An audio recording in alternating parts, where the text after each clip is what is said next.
The White House is the home of the United States president and a bastion of American democracy. And it's brimming with spellbinding tales of chaos, conspiracy, and courage. A rousing celebration rocks the executive mansion. This is an Animal House type party in the White House. An insidious plot concocted by an elite alliance. This coup is ready to be launched. And an audio reel tied to a shocking presidential conspiracy. There is a large gap of 18.5 minutes that has seemingly been erased. I'm Don Wildman, and these are the White House's greatest mysteries.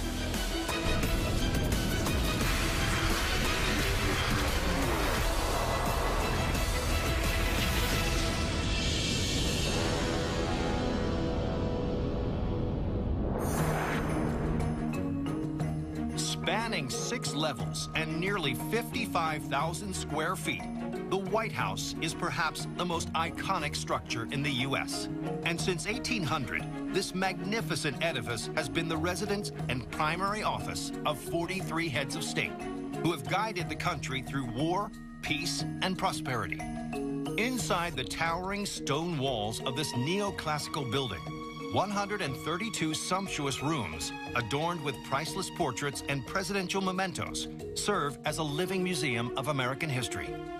But the White House is not only one of the most elegant dwellings in the U.S., it's also the most strictly guarded. With an impenetrable iron fence surrounding its finely manicured lawns and heavily armed snipers keeping watch on the roof, this massive estate is a veritable fortress. But this wasn't always the case.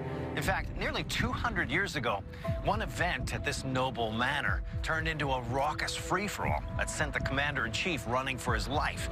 So what disastrous episode shook the walls of this immaculate mansion and brought it to the brink of destruction? It's 1828. Election fever is sweeping the nation, and with a new law changing long-established voting restrictions, thousands of Americans have earned the right to cast a presidential ballot for the first time. By 1828, states had eliminated property qualifications, which meant that pretty much all white men could vote. Hoping to appeal to these newly empowered balloters is a former Tennessee senator named Andrew Jackson. Andrew Jackson is born in poverty in the Carolinas, and he really climbs his way up. He was the hero of the Battle of New Orleans that ended the War of 1812. He has this image of being a self-made common man. Jackson aspires to usher in a new era of populist government, one that would wrest control from aristocratic incumbent John Quincy Adams. He's especially fired up to bring the power back to the people. Eager to spread his message, Andrew Jackson hits the campaign trail. Andrew Jackson really inspires common people, and they are going to do what they can to turn out the vote and get him elected. The hardy politician's campaign seems to be unstoppable. And on December 3rd, 1828, the surging groundswell of support gives Andrew Jackson a decisive victory in the 11th United States presidential race. Turnout triples from the 1824 election. He wins 56% of the popular vote. On March 4th, 1829, in front of over 20,000 people, Andrew Jackson takes the oath of office on the balcony of the Capitol building. This is unprecedented for an inauguration. After his speech, Jackson heads to his new home for a traditional open house reception with close friends and supporters. But as Jackson makes his way from the Capitol to the White House, a colossal swarm of die-hard acolytes tag along, determined to celebrate with their new president. When Jackson enters the mansion, throngs of guests follow. Inside, party crashers quickly grow unruly as they guzzle up bowls of whiskey-spiked punch. There are people in muddy boots climbing on top of couches. There's china breaking as people are charging to get the food and the alcohol. This is an Animal House type party in the White House. As the liquor continues to flow, the ribald fans encircle their leader for a chance to shake his hand, unaware that they're placing the 61-year-old general in grave danger. Andrew Jackson is being almost crushed against the wall, and he's gasping for air. As the raucous crowd presses in, members of Jackson's entourage act quickly. Fighting through the congregation, they manage to escort the president to the only portal of escape. They find an open window, and he climbs downstairs out of the building. With Jackson gone, White House servants come up with a solution to drive the reckless mob out of the mansion.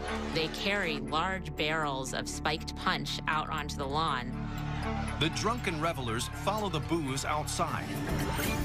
And as the rollicking festivities continue in the yard, the staff begins to assess the colossal damage done to the nation's most prominent home.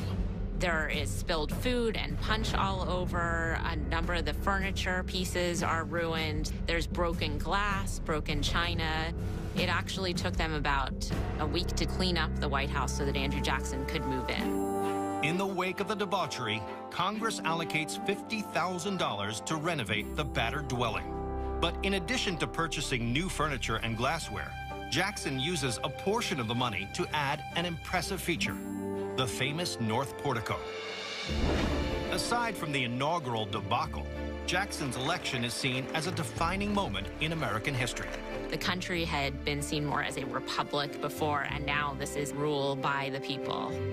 And today, this populist spirit lives on at the White House, a beacon of American democracy that is truly the people's home. Just across the street from the executive estate is a much smaller building that serves an ancillary but critical role to the famous mansion, the Blair House. Built in 1824, this federal-style townhouse was purchased by the American government during World War II as the official guest residence for visiting heads of state. Over the years, the impressive compound has grown to encompass 4 seamlessly connected structures and more than 120 opulent rooms, making it a welcome retreat for monarchs, prime ministers, and foreign dignitaries. But 63 years ago, this very residence was the site of a bloody standoff that nearly took the life of one of the nation's most beloved leaders. So what shocking event took place here, and how did it change the future of the presidency? It's June 1948. With Harry Truman away on a busy whistle-stop campaign tour, the White House is unusually quiet. One day, as the domestic help prepares for the president's return, the calm is suddenly interrupted by a thunderous crash. The staff rushed into the family dining room on the first floor and looked up and saw a piano leg sticking through the plaster. So it became clear that something was wrong with the White House. To evaluate its structural integrity, a team of architects and engineers are summoned to the 150-year-old home. The wood and the brick in the house was in such bad shape that it became clear very quickly that the entire place needed to be rebuilt. But the massive renovation creates one major inconvenience for the First family. They would have to move out of the White House as soon as possible. First Lady Bess Truman takes on the task of finding a new home. And after an extensive search, she settles on the family's official guest residence, located just steps from her front yard. Bess Truman decided on Blair House. She liked it because it was small and it was private. The president liked it because he could walk right across the street to the Oval Office every day. For the next few years, Harry Truman takes the stroll to the West Wing every morning, a routine he comes to cherish. On the afternoon of November 1st, 1950, the president returns to the Blair House to take a nap before attending a ceremony in Arlington, Virginia. When he arrives, Truman walks through the front door and makes his way upstairs to the bedroom on a floor just above me here. He opened up the window to let in the breeze, completely unaware that all hell was about to break loose. As the president lies down to rest, a security team, including White House police officer Leslie Kofelt, is taking their posts outside. But as one agent assumes his place at the bottom of the steps, he's startled by a terrifying sight. He sees a gunman with a semi-automatic revolver pointed right at him. Then, the stranger fires. And it drives a bullet straight through the knee. Out of nowhere, a second shooter suddenly appears in front of Officer Leslie Kofelt's guard booth. He pumps 3 rounds into the officer's chest. Kofelt drops like a rag doll. With gunfire ringing out in front of the Blair House, President Truman peers out of his bedroom window to survey the scene below. Little does he know that 30 feet below him, the second gunman is about to take aim at him. But just a few yards away, a gravely impaired Leslie Coffelt is lining up one of the most important shots in American history. He props himself up, steadies his gun, and fires, killing the second gunman. Within seconds, the other assailant falls after taking a shot to the chest. The siege is finally over, and Harry Truman is safe. This is one of the most audacious attempts on a president's life in American history. When the smoke clears, 2 guards lay critically wounded, while Officer Leslie Coffelt succumbs to his injuries. But the daring daylight assault leaves a stunned nation demanding answers. Who were the men behind this brazen attack? And how did they come so perilously close to killing the 33rd President of the United States? November 1st, 1950. 2 gunmen have staged an assassination attempt on President Harry Truman, leaving 2 dead, 3 wounded, and the Capitol in the throes of panic. So who were these assailants, and what motivated their brazen attack? In the wake of the shooting, government officials launch an investigation. They start by interrogating the lone surviving shooter, a man named Oscar Collazo. The FBI finds out that the 2 men were members of the radical Puerto Rican Nationalist Party. Collazo tells investigators that he and his partner, Griselio Torresola, hoped that assassinating President Truman would incite a revolution amongst Puerto Ricans living in the U.S. And with a massive uprising on their hands, the United States would be forced to grant the American territory its independence. But as Collazo recounts the details of their nefarious plot, it becomes clear to authorities that the rogue gunmen were far from professional assassins. This was essentially a shoestring operation run by 2 amateurs who really had absolutely no idea what they were doing. In fact, it was only an innocent aside by an unwitting D.C. citizen that led the men to their target. They had originally tried to get to the White House, thinking that Truman was in there. It turned out that a cab driver told them that Truman was living in Blair House. After he is released from the hospital, Oscar Collazo is sentenced to death, a punishment that is commuted to life in prison by President Truman in 1952. But his villainous scheme becomes a watershed moment in presidential security. The number of guards watching Truman increased dramatically, and the Secret Service insisted on driving him to work right across the street in a bulletproof limousine. And today, visitors strolling down Pennsylvania Avenue are reminded of the valor displayed by Officer Leslie Coffelt, the only man to give his life defending the office of the president. Bordering the White House Rose Garden is the president's primary office building, the West Wing. Here, the commander-in-chief oversees the nation's daily business from the Oval Office and conducts meetings in the adjacent cabinet room with his most trusted advisors. But not all the executive branch's top aides work within this White House annex. In fact, at one time, the U.S. government relied on a remote army of unconventional consultants to investigate critical enemy secrets. Who were these experts, and how did they push the presidency into the realm of the supernatural? It's 1978. The Cold War is well into its 4th decade. With tension between the United States and Russia still running high, the American government searches for a way to destabilize the enemy regime. The U.S. needed victories in intelligence and militarily. That May, CIA Director Stansfield Turner receives some information that could help give the U.S. a major advantage. The Soviet spy plane had crashed in Central Africa. Turner knows that the aircraft, a Tupolev 22, is used mainly for reconnaissance missions, and locating it could prove to be an invaluable intelligence coup. The Americans were desperate to reach the crash site first. If they did, they would gain access to sophisticated Soviet photographic and bombing technology. An agency brief indicates that the plane has crashed somewhere in the jungles of Zaire. So, with the clock ticking, CIA operatives reorient powerful spy satellites to penetrate the dense African wilderness. But the cutting-edge technology provides little insight. Even infrared spy satellite imagery was unable to penetrate the jungle and determine the crash site. With time running out, the CIA makes a last-ditch effort to locate the aircraft and enlists some extrasensory assistance. He decides to turn to America's psychic spying program.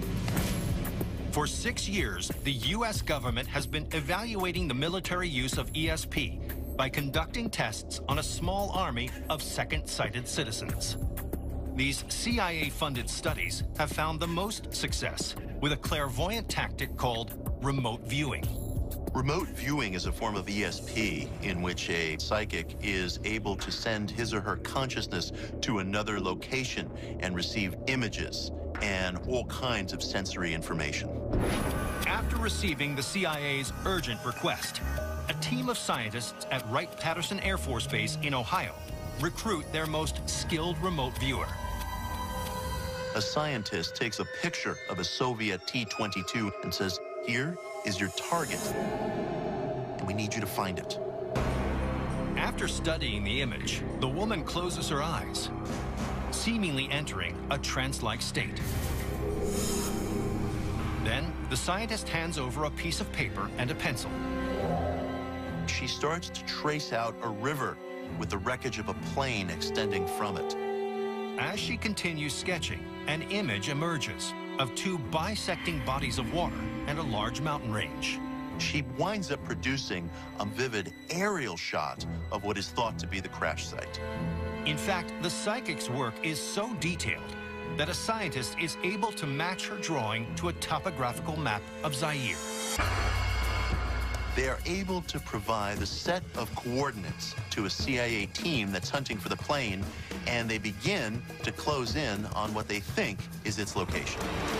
So, what will become of the psychic spy's premonition?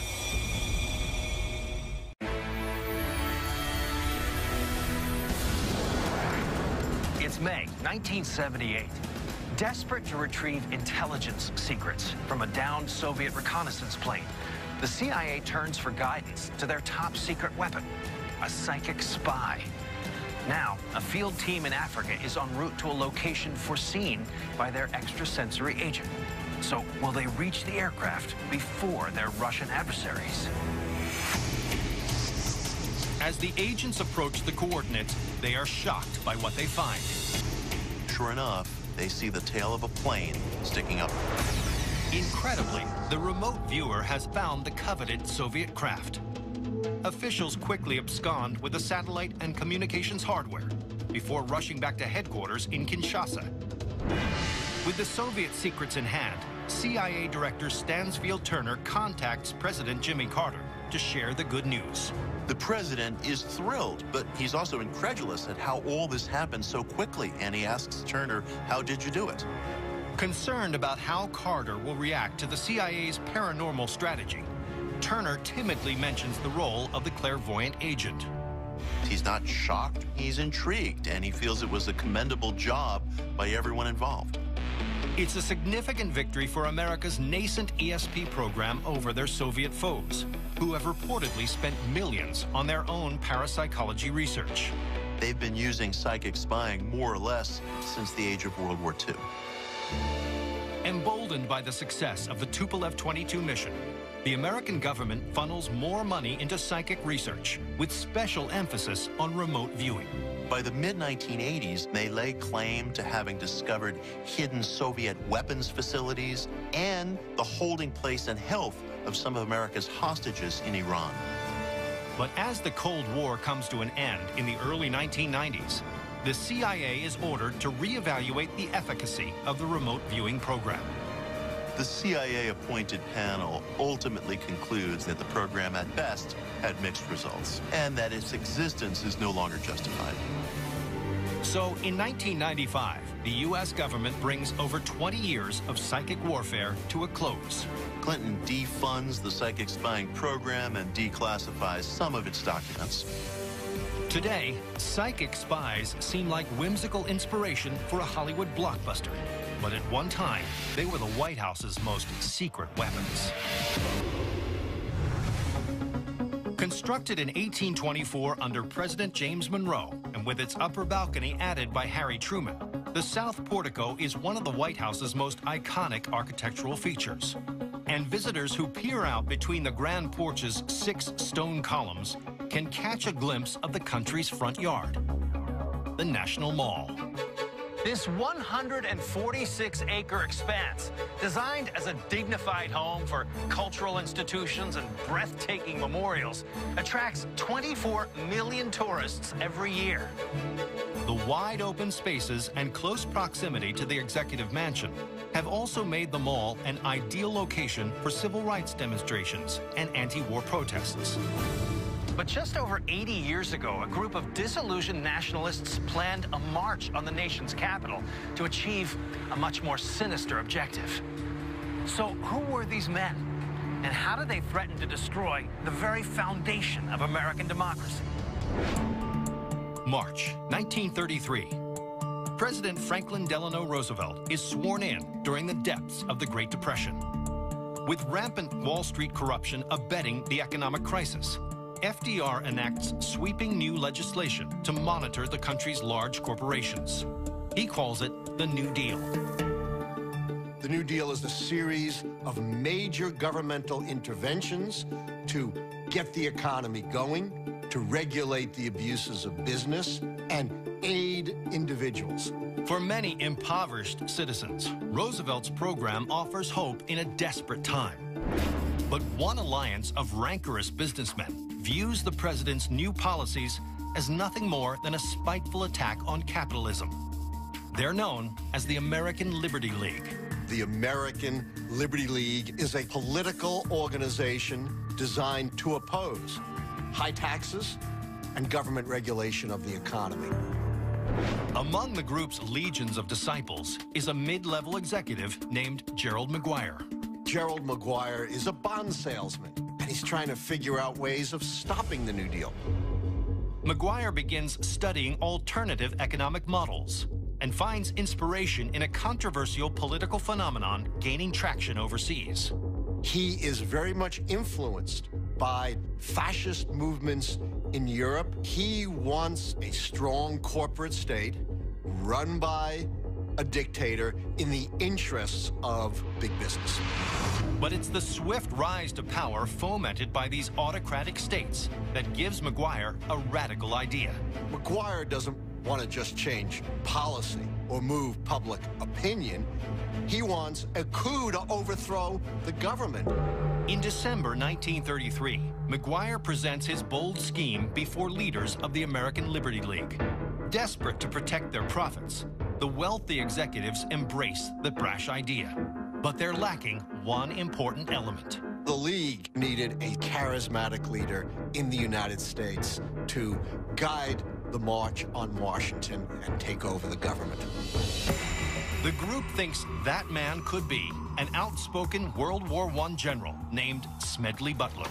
They see Butler as an American Mussolini, perhaps the only military figure that he can find with a combination of great military honors, charisma, and political savvy. Months later, McGuire arranges a meeting with General Butler, where he lays out the daring plan. The League wants Butler to lead an army of veterans with a march on Washington that would overthrow the government of Franklin Delano Roosevelt. He tells Butler, I've got arms and I've got millions of dollars. And there are very wealthy Wall Street players behind him. This coup is ready to be launched. Butler seems intrigued by McGuire's proposal. So what will come of this insidious plot?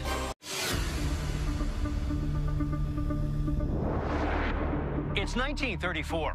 A man named Gerald McGuire and his associates in the American Liberty League are plotting to overthrow the government and install a regime controlled by corporate interests.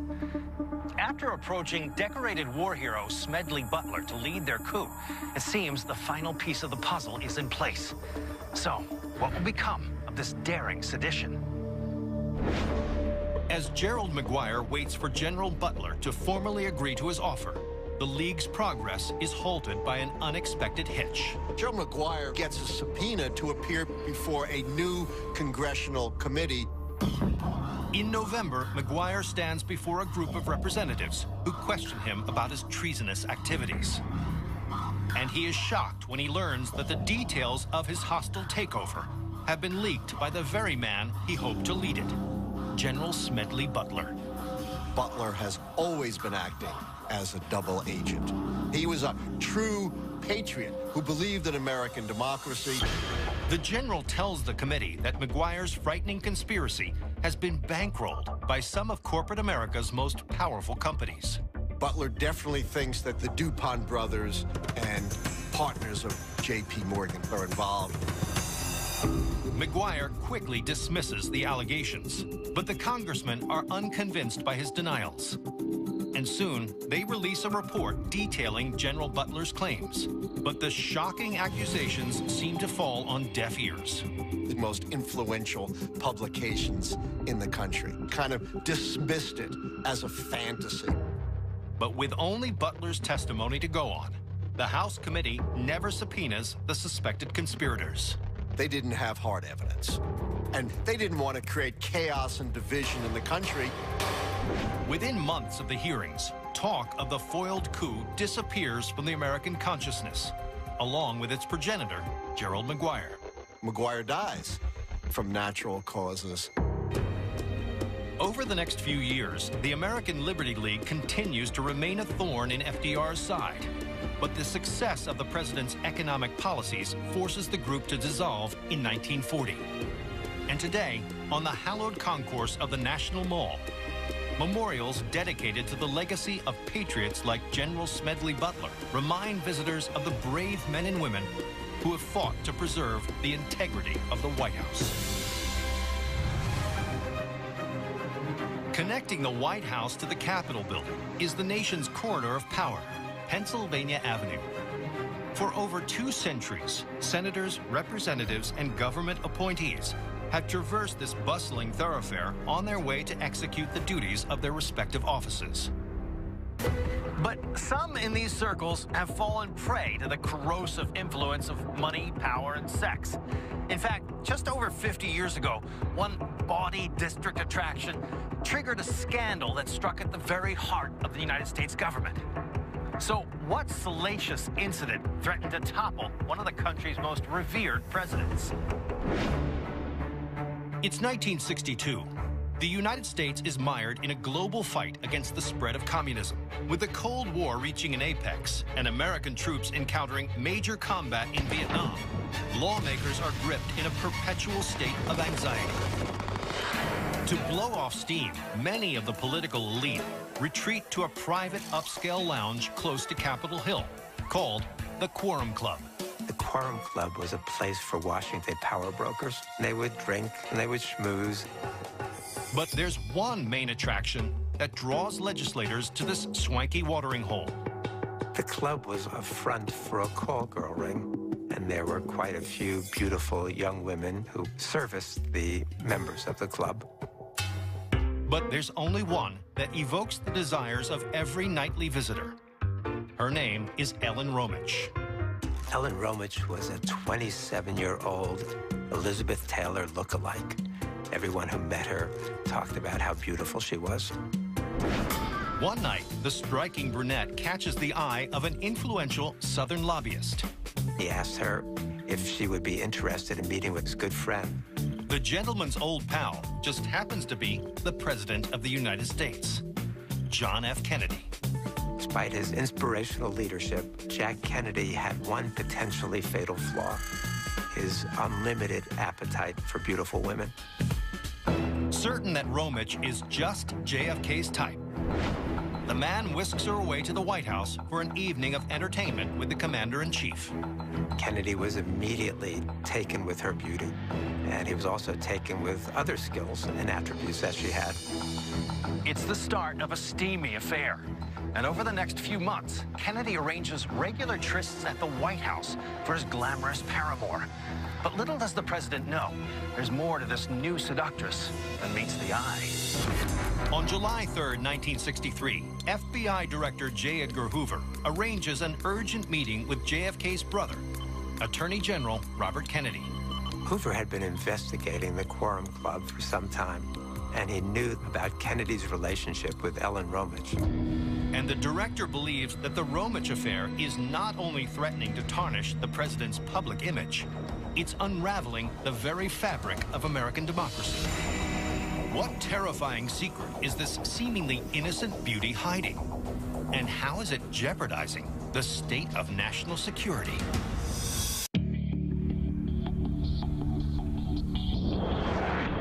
It's July 1963. For months, President John F. Kennedy has been conducting an illicit affair with a 27-year-old call girl named Ellen Romich. But FBI Director J. Edgar Hoover thinks the sultry siren's desires are driven not by romance, but by revolution. So what dark secret is JFK's mistress keeping? In a meeting with the president's brother, Robert Kennedy, Hoover makes a shocking allegation about Romich that floors the Attorney General. Hoover was convinced that Ellen Romich was an East German spy. According to Hoover, Romich has a long, lurid history of socialist ties dating back to her days growing up under Soviet occupation. Romich had been a member of communist groups in East Germany. And the FBI director asserts that Romich remained loyal to her Bolshevik comrades, even after defecting to West Germany in 1955. There she married an Air Force sergeant who unknowingly provided the buxom bombshell with a perfect opportunity to advance the Marxist cause. Ellen Romich moved with her husband when he was assigned to the West German embassy in Washington, D.C. And Hoover claims that once the beautiful brunette landed in the nation's capital, she employed a timeless espionage tactic to infiltrate the American government. A honeypot trap. A honeypot trap was set by intelligence agents who used beautiful women to attract politicians and get secret information from them. Hoover's assertions leave Robert Kennedy distraught. He knows that JFK's involvement with a communist spy could not only bring down his brother's administration, it could destroy the country. So, on August 21st, 1963, the Attorney General takes action. Robert Kennedy immediately had Ellen Romich deported from the United States back to Germany. With Romich gone, Kennedy is convinced that he has eliminated the communist threat and kept the disastrous affair under wraps. But just 2 months later, the salacious saga rears its head once again. In late October, an article appears in the Des Moines Register detailing Ellen Romich's carnal trysts with the Quorum Club's powerful clientele. The scandal was just breaking. It was soon going to be out everywhere. With tales of corruption, sex, and spying, it seems like only a matter of time before the president's transgressions are exposed. But before the budding drama can reach the Oval Office, it is suddenly sidelined by one of the most tragic events of the 20th century, the assassination of John F. Kennedy. In the wake of the devastating death, the Quorum Club quietly shutters its doors, bringing an end to a sordid tale of esteemed politicians who strayed from the corridor of power. Although the Oval Office is the highly visible workplace of the president, some heads of state have sought out more private quarters to manage the country's affairs. The Eisenhower Executive Office Building, built in the late 1800s, this granite and cast iron monolith has since offered leaders such as Herbert Hoover and Lyndon Johnson a respite from the pomp and circumstance of the West Wing.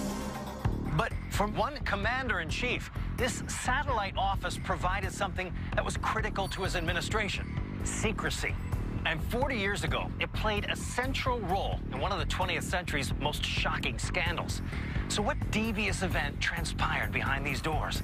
And how did it inspire one of the greatest presidential mysteries? It's February 1971.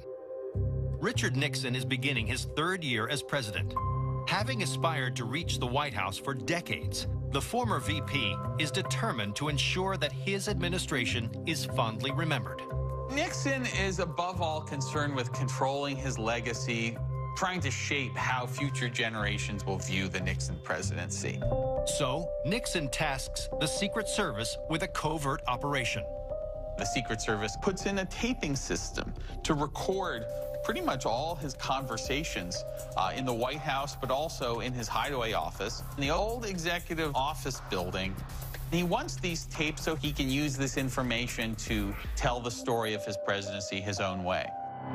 Consisting of 7 different stations, each outfitted with 2 voice-activated recording machines. This sophisticated audio network is among the president's most guarded secrets. He never imagines anyone besides himself is going to have access to these tapes. Summer 1973. The Watergate scandal is making headlines around the world. While a Senate investigation committee suspects President Nixon is tied to the underhanded caper, there is little evidence to prove it. But on July 16th, the testimony of White House aide Alexander Butterfield completely stuns the nation. He reveals that Nixon has been taping thousands of hours of presidential conversations. For lawmakers, this lengthy audio trail could be the break they need. If Nixon was involved in Watergate, there's very likely going to be some evidence linking Nixon to the break-in. On October 23rd, a grand jury subpoenas 7 of Nixon's secret tapes. But as investigators begin poring over the strips of magnetic ribbon, they discover something odd. There is a large gap of 18.5 minutes that has seemingly been erased from these tapes. The deletion appears to fall in the middle of a meeting between Nixon and his deposed Chief of Staff, H.R. Haldeman, at the Eisenhower Executive Office Building, just 3 days after the Watergate break-in. The 18.5-minute erasure makes them think, my gosh, the president is covering something up. The Senate panel reaches out to the White House to account for the mysterious gap. And soon, an unlikely figure steps forward to take the blame. Nixon's secretary, Rosemary Woods. She explains that while fielding a phone call, her foot slipped from the device's playback pedal and inadvertently pressed the recording lever. That quickly gets called the Rosemary Woods stretch. And it was so awkward and contorted that no one thought it was possible she could have held that pose for 18.5 minutes.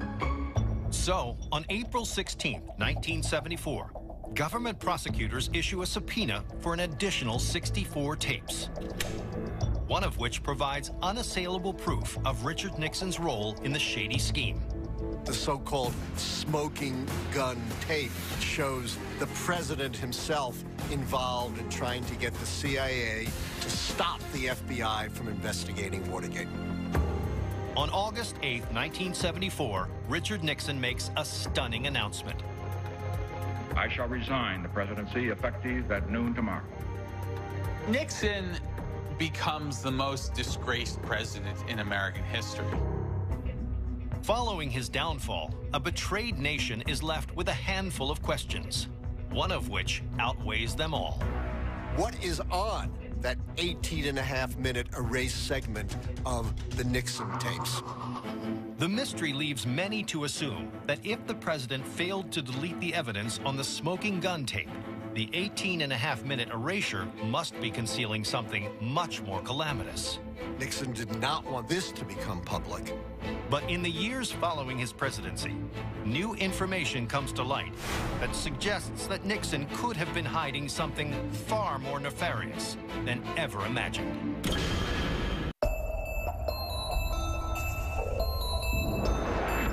In 1973, a White House aide blows the Watergate scandal wide open when he reveals that President Richard Nixon has been secretly recording nearly all his conversations. But when investigators discover that 18.5 minutes from one of the tapes have been mysteriously erased, they smell a cover-up. So while Nixon resigns in shame, one burning question remains. What exactly was the president hiding? Following his controversial presidency, historians examine notes taken by former Chief of Staff H.R. Haldeman on June 20th, 1972. For some, the records provide a clue into what the president may have been hiding, a seedy relationship that could have completely destroyed his political career.